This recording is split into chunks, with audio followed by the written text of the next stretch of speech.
Oke guys, jadi di sini kita akan kembali membahas soal sebelumnya, mana udah kita bahas di video sebelumnya yang hanya melakukan perhitungan sampai ANOVA saja. Tapi karena di sini pada tabel ANOVA yang kita kerjakan itu mendapatkan cash menghasilkan notasi yang sangat nyata, sehingga kita perlu melakukan uji lanjut. Jadi di sini saya akan melakukan uji lanjut DMRT pada taraf 5%. Tapi sebelum itu kita perlu dulu membuat tabel bantunya dua arah rataan. Jika sebelumnya kita hanya membuat tabel bantu dua arah total, di sini kita perlu tambah lagi tabel bantu dua arah rataan yang nantinya ini bakalan berguna untuk melakukan uji Duncan faktor P, faktor M, dan juga interaksi P kali M. Oke, jadi kita cukup memindahkan saja yang mana pada rataan sini, pada rataan tabel ini. Nah, kita pindahkan semua dengan hati-hati, karena kita butuh ketelitian di bagian sini.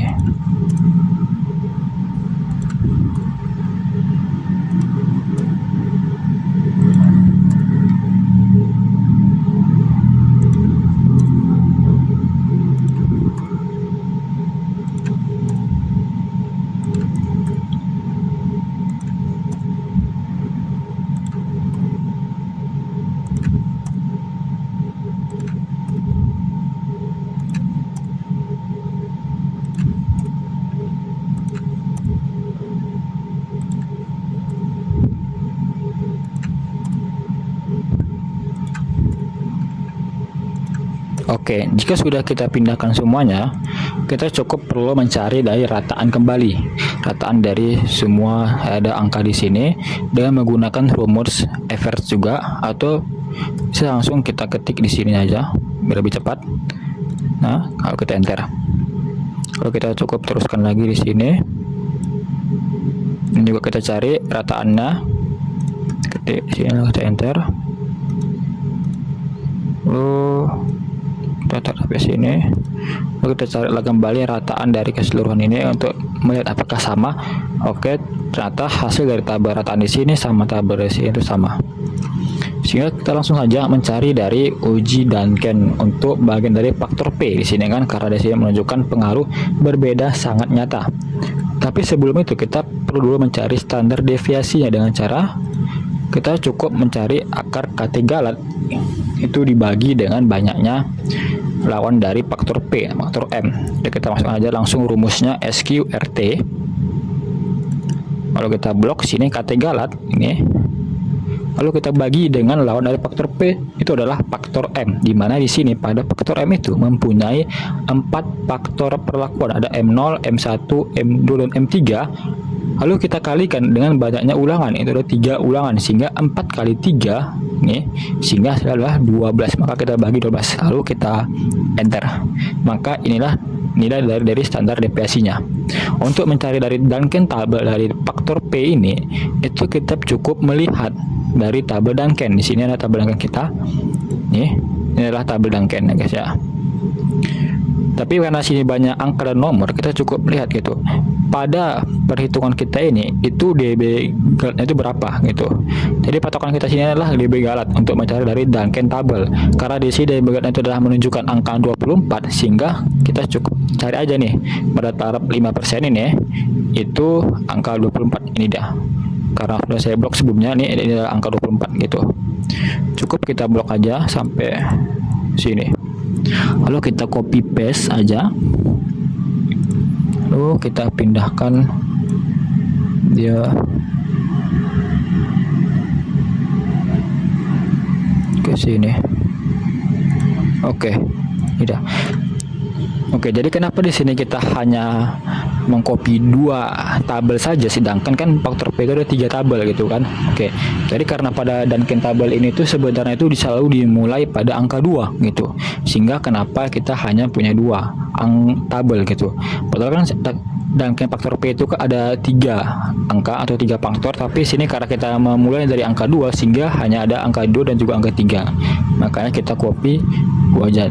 Saya kasihkan ini dimulai dari angka 2, 3, 4 itu kan nggak ada angka 1 sini, langsung ke angka 2, 3, 4 makanya itu. Oke. Jadi untuk mencari dari Duncan hitungnya itu kita cukup mengkalikan saja standar deviasi ini, itu kita kalikan dengan Duncan tabel lalu kita enter. Ini juga sama, antar deviasi kita kalikan dengan Duncan table, enter. Oke. Selanjutnya untuk mencari dari Duncan faktor P atau mungkin notasinya, itu kita cukup melihat itu di mana rataan paling terendah sampai ke tertinggi. Jadi kita sini perlu mengurutkan kembali gitu guys ya. Jadi kita lihat di sini pada faktor P itu pada perlakuan mana yang paling rendah. Di sini karena P3 merupakan yang terendah, sehingga kita perlu di sini P3 lalu disusul dengan P1 yang terendah kedua, lalu yang terakhir yang paling rendah yang paling tinggi maksudnya itu adalah P2. Oke, jadi kita di sini karena paling rendah adalah P3 itu sebanyak 54,98, lalu P1 itu 77,20, lalu yang paling tinggi adalah P2 81,08. Oke. Di sini juga sama, kita mulai dari yang paling rendah P2, P1 dan sorry guys, ini kebalik. Harusnya sini itu P. Ya, di sini adalah P2. Enggak, sini P3, sorry. P3 di sini P1 dan di sini P2. Oke, selanjutnya kita cukup mencari selisih gitu dengan cara karena ini baru pertama kali dimulai atau mungkin baru pertama kali kita hitung, sehingga di sini kita kasih notasi itu adalah A. Kalau kita cari selisih dari P1 dengan P3 itu berapa selisihnya? Oke, karena di sini selisih menunjukkan angka 22, yang dimana kalau kita bandingkan dengan dari Duncan hitung itu masih jauh lebih besar selisih ini dibandingkan dari Duncan hitung, sehingga di sini menunjukkan bahwasannya perlakuan P1 dengan P3 itu berbeda sangat nyata, sehingga kita kasih notasi sini B. Lalu selanjutnya kita cari selisih dari P2 dengan P1. Kita enter, karena di sini pada P2 dan P1 itu menunjukkan angka yang lebih kecil dibandingkan dengan Duncan hitung, sehingga artinya di sini P2 dengan P1 itu tidak jauh berbeda nyata atau hampir sama gitu, sehingga kita kasih notasi huruf yang sama, itu adalah B. Oke, sehingga lah notasinya. Yang kita cukup tinggal mengurutkan kembali, di mana di sini adalah P1, sini P2 dan P3. P1 77,20, di sini P2 lah 8108, lalu sini 54,98. Kita urutkan kembali, P1 nya adalah B, sini B dan sini A, sehingga inilah notasi pada uji Duncan faktor P. Selanjutnya untuk mencari uji Duncan pada faktor M itu dimana sama juga seperti faktor P, itu menggunakan rumus SQRT atau akar dari Katenggalat. Kita blok Katenggalat sini, lalu kita bagi di mana pada lawan dari faktor M itu adalah faktor P yang memiliki 3 perlakuan, itu adalah P1, P2 dan P3, dan dikali dengan banyaknya ulangan, itu ada 3, ulangan 1, ulangan 2 dan ulangan 3, sehingga 3 kali 3 9, makanya dibagi 9, lalu kita enter, maka inilah standar deviasinya. Untuk mencari Duncan table pada faktor M itu juga sama seperti faktor P, kita cukup tambah aja gitu bloknya. Kalau tadi kita cuma blok 2, di sini kita perlu blok sampai 3, lalu kita copy paste aja, kita pindahkan ke sini. Oke, ini dia. Lalu kita cukup kalikan aja standar deviasi ini itu dengan nilai dari Duncan table. Ini juga sama, cukup kita kalikan saja.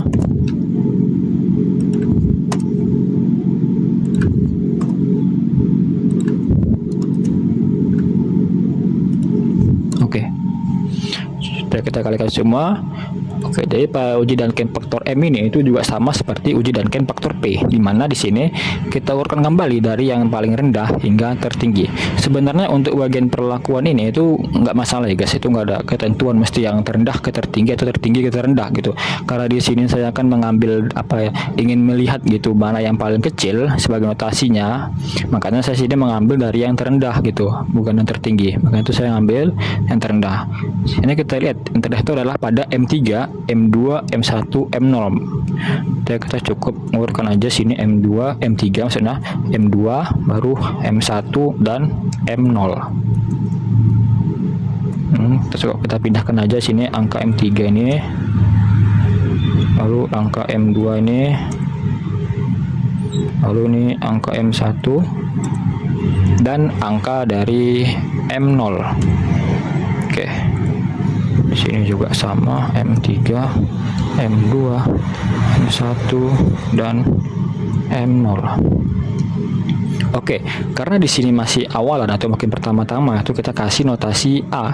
Karena kan di sini saya ingin mewakili bahwasanya rataan terendah itu memiliki notasi yang paling pertama, itu adalah A, itu sebagai pembedanya.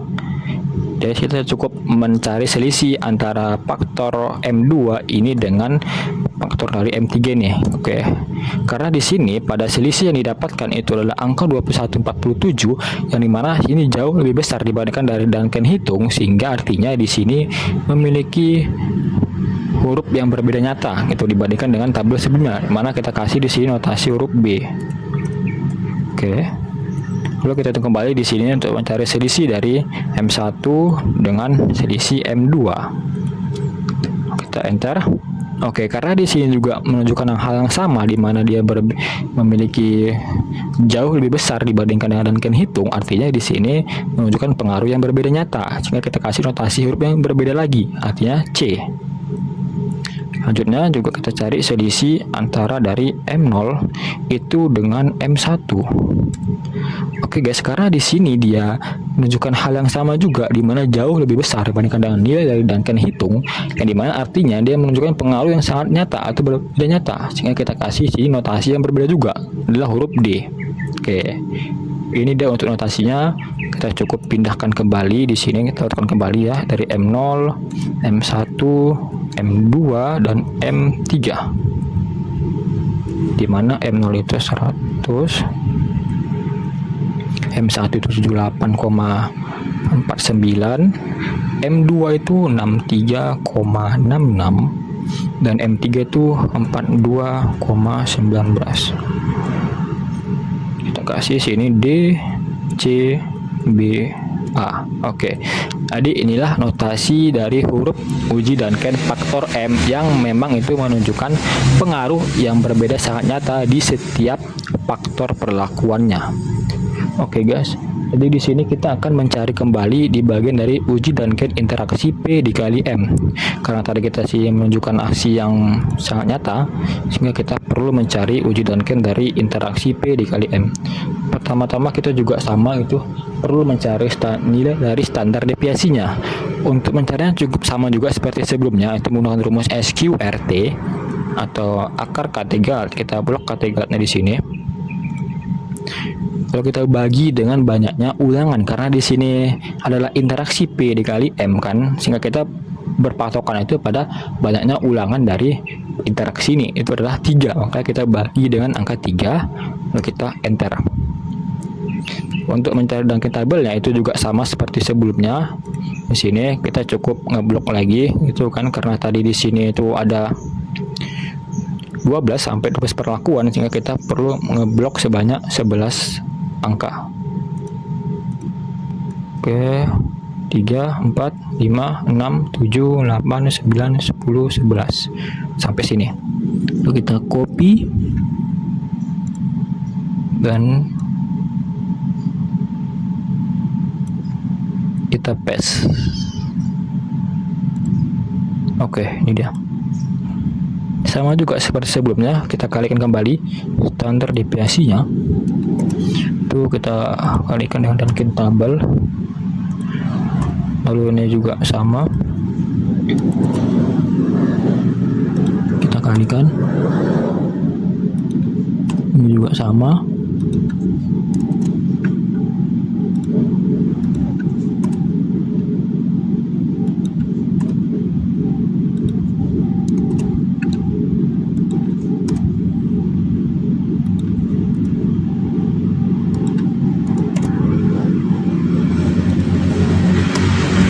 kita kalikan semua ya guys, sampai dari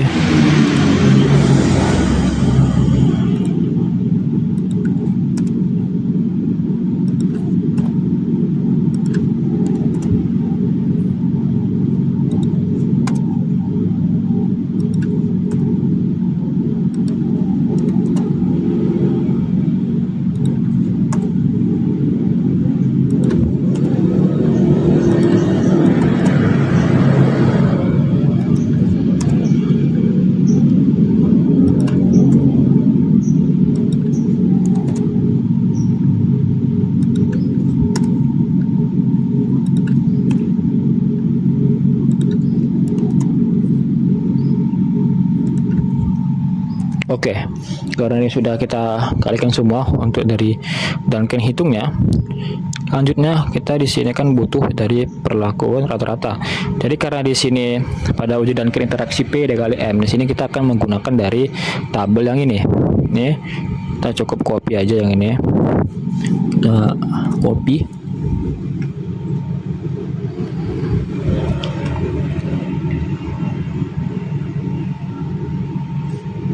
Lalu kita paste di sini.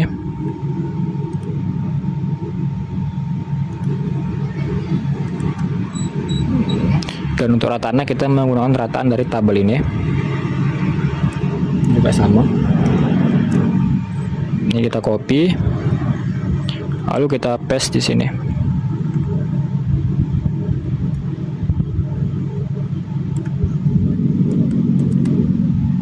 Oke, sorry ini salah.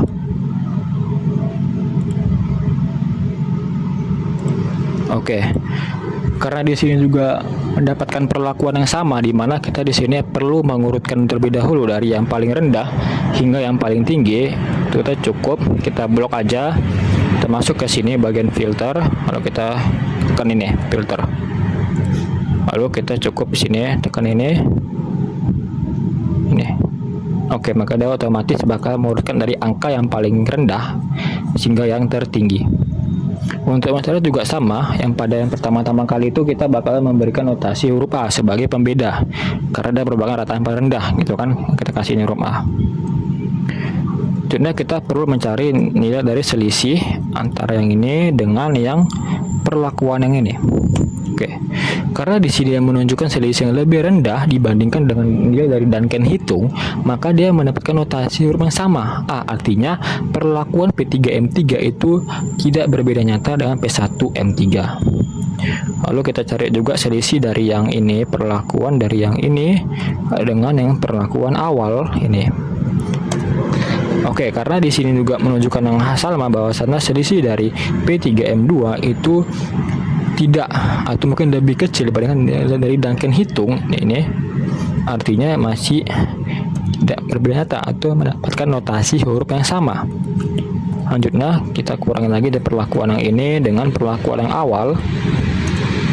Oke, karena di sini menunjukkan selisih angka yang jauh lebih besar dibandingkan nilai dari Duncan hitung, artinya dia sudah menunjukkan pengaruh yang berbeda nyata dibandingkan dengan perlakuan sebelumnya, sehingga kita kasih sini notasi huruf B. Oke, tapi sebelum itu kita sini ingin membuktikan apakah memang P3M1 ini itu memang berbeda nyata dengan P3M2 dan juga P1M3 gitu. Karena kan tadi kan kita cuma mengurangi P3M1 dengan P3M3, makanya angkanya sangat besar. Tapi kalau kita kurangi dengan P3M1 dengan P3M2, apakah dia menunjukkan angka yang lebih besar juga atau malah sebaliknya? Hanya itu kita perlu mengurangi ini perlakuan ini dengan perlakuan yang ini. Oke, ternyata dia tetap menunjukkan angka yang jauh lebih besar. Artinya memang perlakuan P3M1 dan perlakuan yang sebelum-sebelumnya itu memang berbeda sangat nyata. Oke, jadi kita hapus saja ini. Selanjutnya kita perlu mencari selisih dari perlakuan yang ini dengan perlakuan yang sebelumnya ini. Oke, karena di sini dia menunjukkan angka yang jauh lebih kecil dibandingkan dia nilai dari Duncan hitung, artinya dia tetap sama, kita kasih notasi yang sama. Selanjutnya kita cari selisih dari yang ini, itu kita kurangi lagi dengan perlakuan sebelumnya ini yang dari awal kita dapatkan B. Dan juga sama, bahwasanya memang selisihnya masih lebih kecil dibandingkan dari nilai Duncan hitung, sehingga sini masih B. Kita cari lagi selisihnya, kita kurangi lagi, dan juga sama, masih B. Ini kita kurangi lagi dengan sini, dan juga ternyata masih lebih kecil dibandingkan dia dari Duncan hitung, sehingga masih B. Ini kita kurangi lagi. Oke, di sini karena dia masih, artinya karena dia sih menunjukkan selisih yang jauh lebih besar gitu kan, bandingkan dari nilai Duncan hitung, artinya dia menunjukkan pengaruh yang berbeda nyata dengan perlakuan sebelumnya. Nah, sini kita kasih notasi huruf yang berbeda, yaitu adalah C. Tapi sama juga seperti sebelumnya, kita ingin melihat apakah memang P1M1 ini ya, itu berbeda nyata dengan P1M2, P2M3, P2M1 ataupun P2M2 gitu. Karena kan sebelumnya kita hanya mengurangi P1M1 itu dengan P3M1, makanya dia menunjukkan selisih yang berbeda atau mungkin jauh lebih tinggi bahkan nilai dari Duncan hitung, sehingga kita perlu mengurangi perlakuan dari P1M1 ini dengan perlakuan sebelumnya, ini P1M2. Oke, karena di sini ternyata dia nggak menunjukkan selisih yang lebih besar lagi dengan sebelumnya, malah lebih kecil dibandingkan Duncan hitung, artinya sebenarnya P1M1 dengan P1M2 ini itu tidak berbeda jauh nyata gitu, artinya masih tetap sama, sehingga pada notasi B ini kita tambahi kembali hurufnya, itu adalah BC gitu, kita tambahi C. Lalu kita ingin menguji juga apakah dari perlakuan dari P1M1 ini itu berbeda nyata dengan yang P2M3. Oke, karena di sini ternyata juga menunjukkan angka atau selisih yang lebih kecil dibandingkan Duncan hitung, artinya ini juga tidak jauh berbeda nyata atau sama, artinya kita tambahi sini huruf C-nya jadi BC. Lalu kita juga menguji bagian yang ini, apakah memang P1M1 perlakuan ini itu berbeda nyata dengan P2M1. Lalu kita enter, dan juga sama. Lalu kita tambah lagi BC-nya. Lalu kita uji kembali yang bagian sini, apakah juga sama, bahwasanya perlakuan P1M1 ini menunjukkan pengaruh yang berbeda nyata. Kita enter. Oke guys, ternyata di sini itu udah jauh lebih atau mungkin lebih besar selisihnya dibandingkan dari nilai Duncan hitung, sehingga artinya memang pada bagian sini perlakuan P2M2 ini menunjukkan pengaruh yang berbeda nyata dengan P1M1, sehingga nggak perlu kita tambahin notasinya, cukup B saja sebagai pembedanya. Ini kita hapus saja. Oke. Selanjutnya kita cari kembali selisih dari perlakuan ini itu dengan yang sebelumnya ini. Oke, karena di sini masih lebih kecil selisih dibandingkan nilai Duncan hitung, artinya sama notasinya C. Ini juga sama.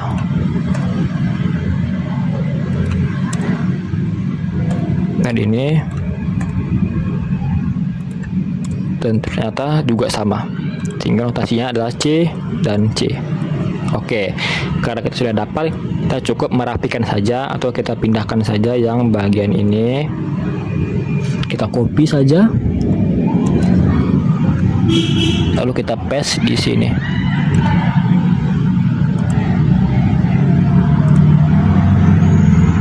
Kita pindahkan juga notasinya untuk kita urutkan ya.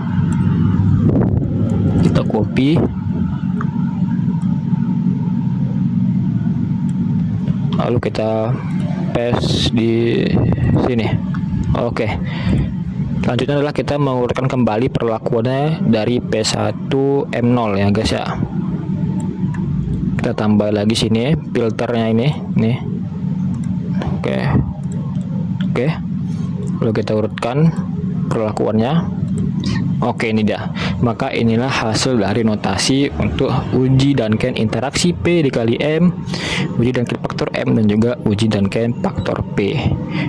Maka dan begini selesailah dari video part 2 ini. Sekian dan terima kasih. Buat kalian yang ingin melihat dari video part satunya, itu ada saya cantumkan di link deskripsinya.